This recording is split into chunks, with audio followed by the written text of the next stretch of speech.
Bonjour à tous. Bonjour tout le monde et bonjour les grenouilles. Et bonjour les grenouilles. On vous accueille aujourd'hui pour un nouveau podcast. Alors vous allez vous éclater parce que nous on s'amuse beaucoup sur cette thématique-là.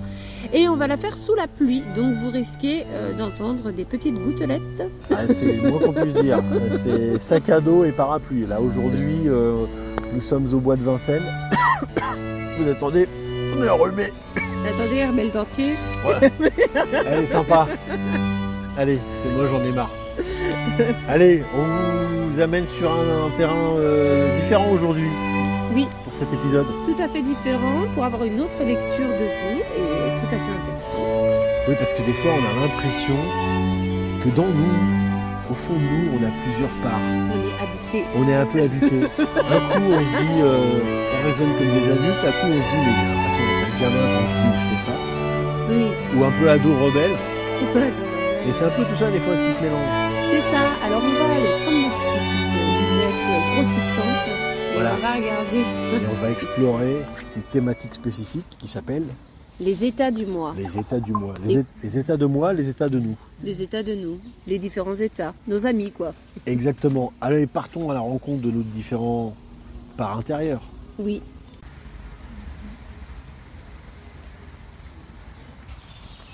Alors on va essayer de former ce podcast en deux parties. La première partie, ça sera l'analyse transactionnelle d'Eric Berne qu'on va vous expliquer. Oui. La deuxième partie, on va tout doucement glisser sur les messages contraignants ou autrement dit les drivers. Driver.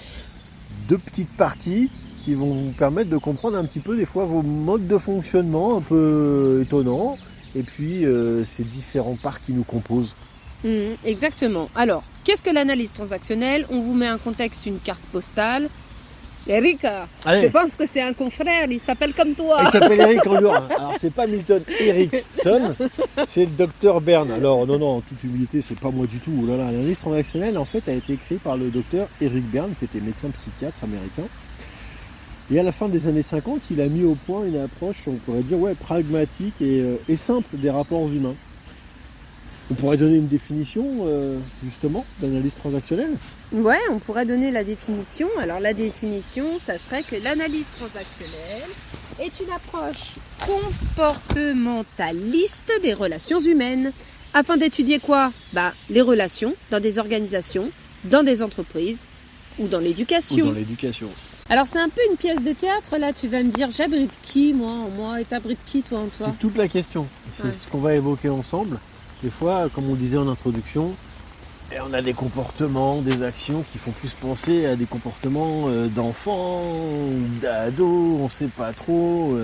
Ou alors des fois on a été raisonnable, on a pris la distance, on a été plutôt posé. Oui, c'est vrai. Ou parfois on peut même ressembler à nos parents. Ou ressembler à nos parents aussi. Ou de se dire tiens mais je fais toujours la même chose dans les mêmes situations. Ah oui. Où je pense les mêmes choses. On va voir ça après. Ouais, une petite forme de systémie. Voilà, Elodie. Oui. Combien on a de personnes en nous? Eh bien écoute, pour l'instant, on en a trois grandes parts, on va dire. Et puis après, ça se décline avec différentes typologies, mais on va dire 3 grandes parts. Donc ça veut dire qu'en nous, on va pouvoir abriter un parent, un enfant et un adulte. C'est sympa. C'est ce que nous dit le docteur Berne quand il explique l'analyse Et transactionnelle. oui, c'est ce qu'il nous a expliqué. Alors ça va vous parler très rapidement, mais par contre, Eric, dis-nous, on les intègre ces parts ou elles se développent comme ça? C'est quoi ce glissement? C'est une vraie question. C'est-à-dire que du point de vue du docteur Berne, et ça c'est quelque chose qui est important à avoir à l'esprit, c'est pas des processus successifs comme un continuum où on passerait déjà par un état enfant, et puis un autre état, et puis pour finir adulte. Non, c'est des expériences qu'on vit, mais c'est surtout une intégration. On a intégré en nous des formes de pensée, des formes de comportement, des formes d'action qui nous font penser, qui nous font agir en fonction de, justement, ces différents états différents. Je ne sais pas si j'étais clair. Ouais, pour moi, oui. Et ils te répondent oui. Et oui, vous m'entendez. Ouais. C'est-à-dire que ces différentes parts de nous, ces différents états du moi, on les a intégrés. Ils sont en nous, on les a digérés. D'accord, donc comme peut-être un jeu de cartes, on sort notre carte en fonction de la situation dans laquelle on est. Voilà, confronté à un environnement, à une situation, à une demande, on aura tendance à sortir, comme tu le dis, plutôt l'as, plutôt le valet, plutôt la dame, ou alors le 2 de pique. Soyons créatifs. Oui, voilà. Donc c'est ça. Et pour commencer, alors on va essayer succinctement de vous les expliquer. On va pas rentrer dans les détails, mais pour vous compreniez un petit peu pour chaque partie quelle on va dire forme elles peuvent prendre. Et c'est intéressant de savoir un petit peu, vous allez vous reconnaître. Donc ça se passe, pour avoir ces parties-là, qu'on soit bien d'accord et on pose le décor, c'est que ça se construit de votre naissance à l'âge préadulte, confirmé adulte. Donc c'est pas quand on parle d'enfant par exemple qui se libère, c'est qu'on a l'enfant en nous qui est prédominant, mais ça veut pas dire qu'on revient de la naissance à nos besoins primaires avec notre figure d'attachement, etc. Ça n'a rien à voir, c'est juste la construction qu'on en a fait.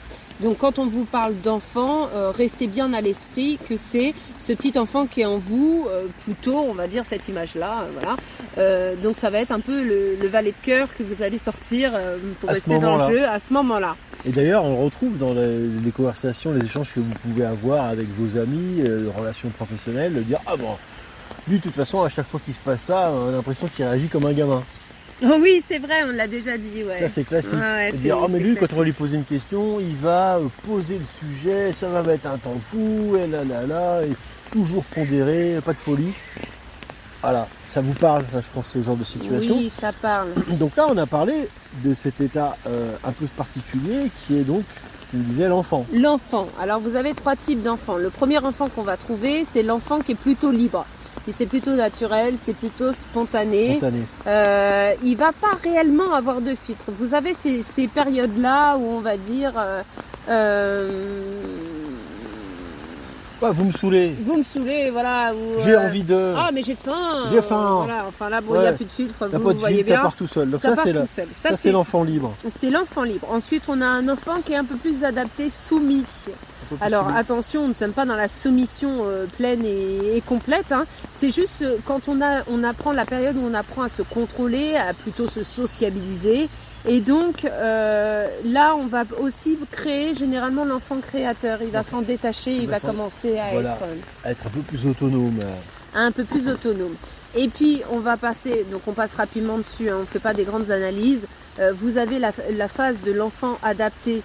Rebelle. Alors adapté toujours parce que dans votre construction vous avez appris à avoir le contrôle, à apprendre à la sociabilisation, etc. Mais là c'est celui qui va exprimer son désaccord. Alors exprimer son désaccord, que ce soit d'une manière forte ou d'une manière douce.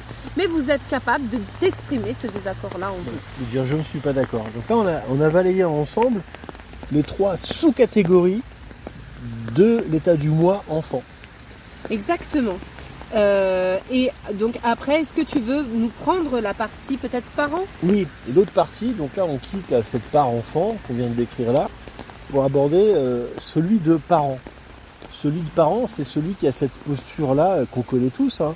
Donc le parent il a vocation, dans cette partie du moi, elle s'est constituée dans l'enfance sous l'influence du modèle justement de vos parents.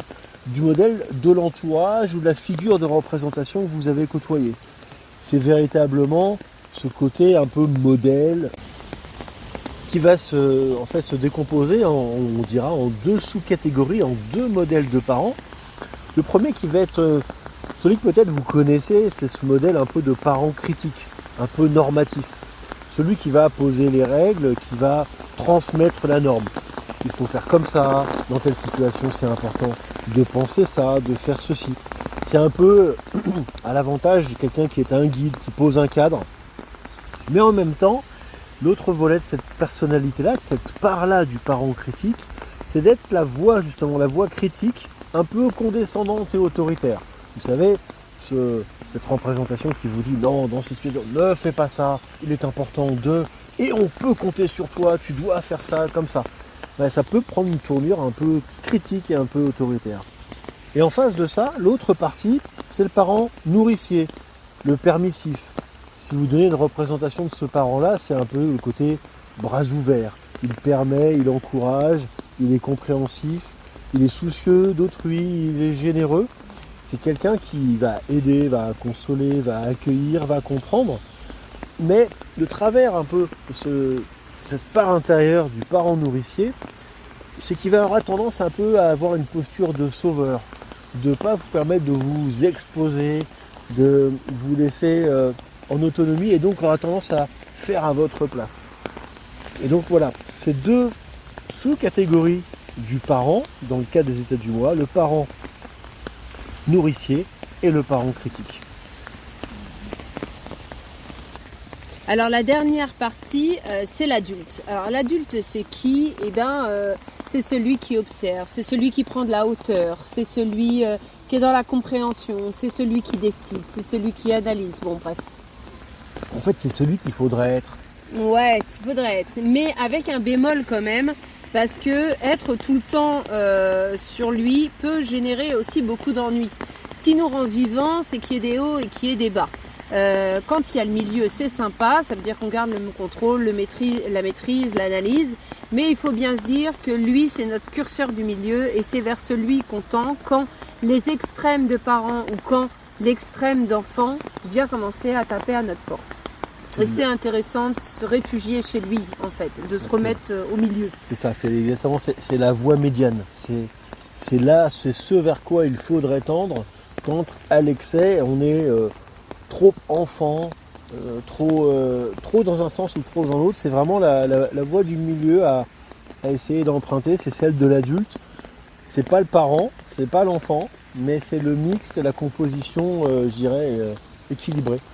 Exactement. Alors ça, c'est hyper bien de repérer en fait ce personnage-là, parce que ça vous permet de vous radoucir quand vous êtes dans l'excès, ou ça vous permet de vous confronter un peu ou de vous redynamiser quand vous êtes dans la soumission pleine et complète des polarités en fait, on va dire. Et c'est ce qu'on invite d'ailleurs. On utilise ces différents états du moi auprès de nos clients de manière à justement leur permettre d'identifier les situations dans lesquelles ils seraient plutôt vers une telle nature de comportement, plutôt enfant, ou plutôt parent, ou plutôt adulte, et d'identifier les manières peut-être un peu successives où ils ont plutôt un comportement qui vient les embêter, qui leur démontre qu'en termes de communication ils ne sont pas ajustés avec la personne d'en face, et on leur demande juste de pouvoir identifier quelle est la part interne qui prend le dessus à ce moment-là. Et oui, parce que, comme vous le dit Eric, c'est au sein des communications qu'on va le plus être confronté à nos différentes parties de nous. Alors, si vous allez vite comprendre, parce que après ça va être des histoires de transactions, on va pas rentrer dedans là aujourd'hui, parce que c'est pas du tout le sujet, et puis on aimerait aussi vous parler des messages contraignants vers lesquels vous allez glisser, qui vont venir taper à votre porte, mais on va surtout vous parler en fait du fait que quand vous allez communiquer avec quelqu'un, si vous communiquez en position d'adulte et que la personne en face communique avec vous en position enfant, il risque d'y avoir des incompréhensions, voire des conflits. Et puis finalement, il va pas l'enfant qui sera en face de vous, enfin la personne qui aura sorti l'enfant qui est en face de vous, va pas comprendre, va se sentir frustré et va vous répondre tel un adulte, je sais pas, normatif. Donc c'est celui qui impose les règles. Qui est régi par ça tout du moins, et bien là c'est vous en adulte qui allez ressortir votre enfant rebelle et qui allez exprimer votre mécontentement. Vous voyez quel jeu un petit peu on peut avoir, ce jeu de croisée, ce jeu de transaction qui est vraiment parfois sujet au conflit ou à la mauvaise entente. Donc c'est toute la subtilité. Oui. C'est d'arriver à identifier ces situations, on dira un peu pourries, des fois on se met ce que j'appelle moi le syndrome du lave-vaisselle. Imaginez le lave-vaisselle à la maison, il n'a rien demandé à personne.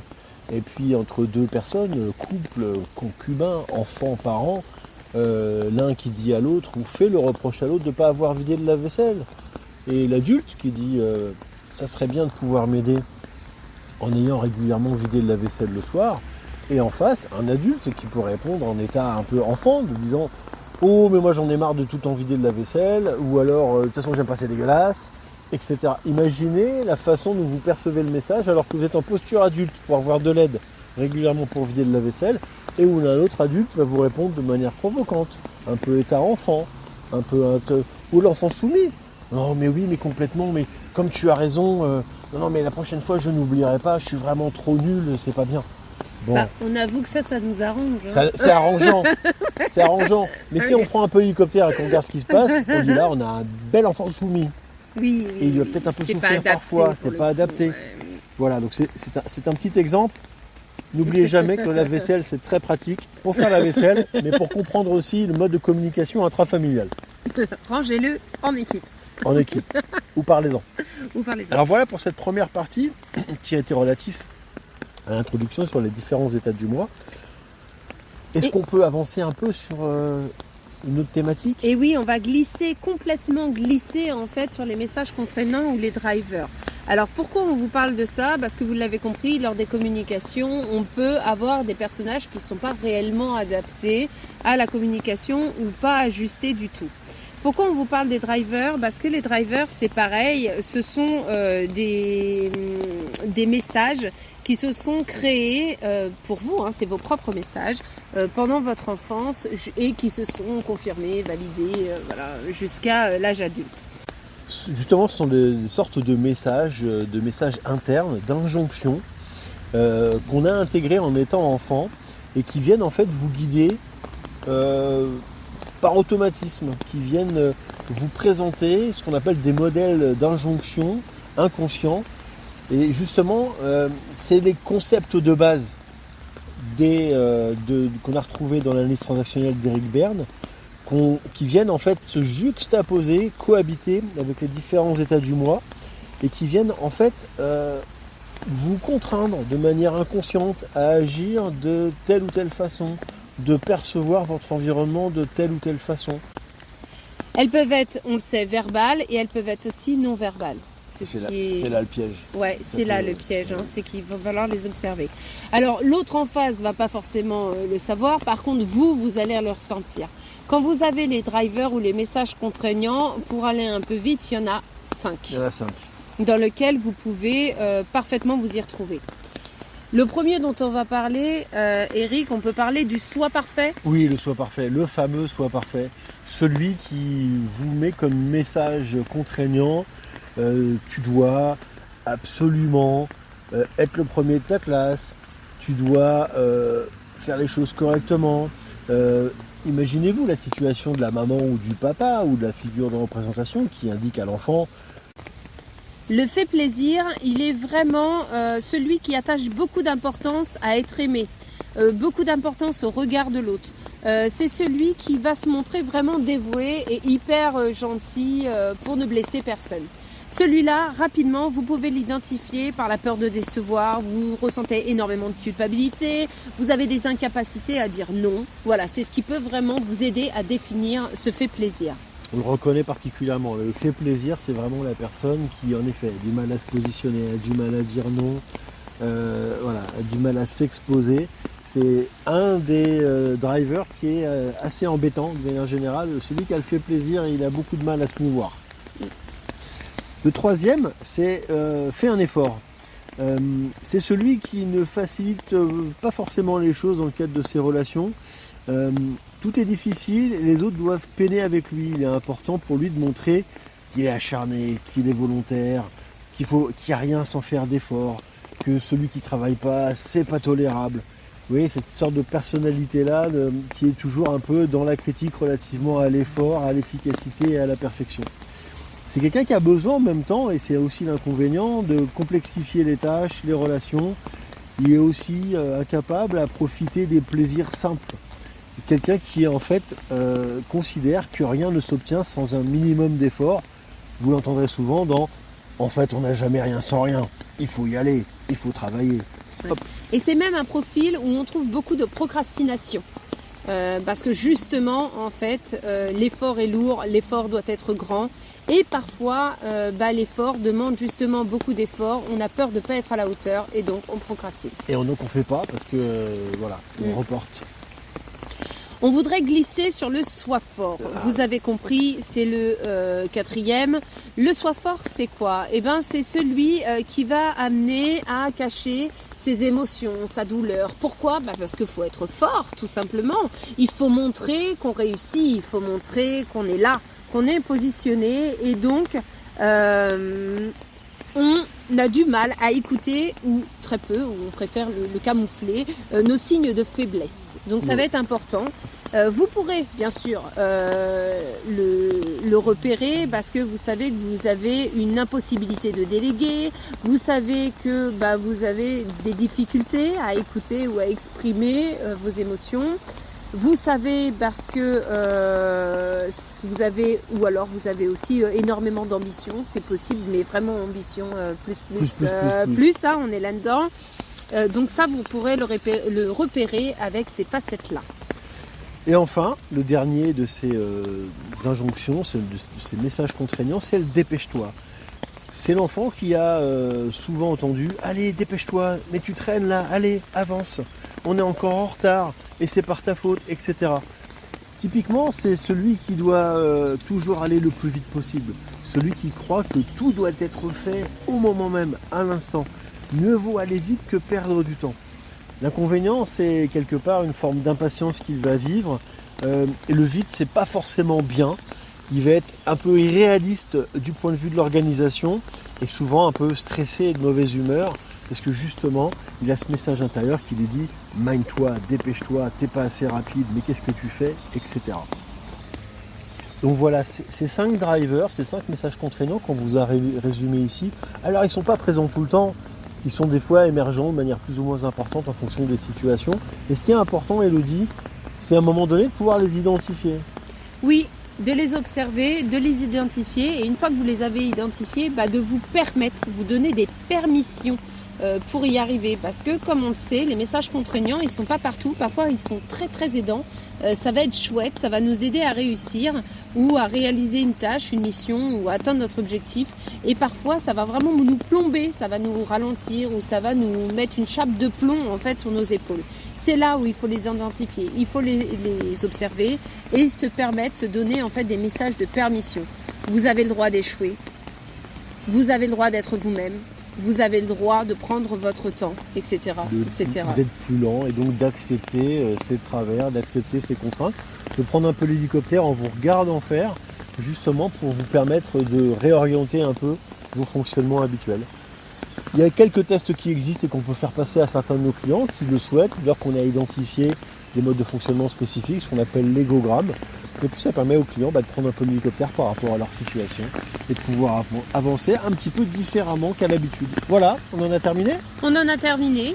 Merci pour votre écoute.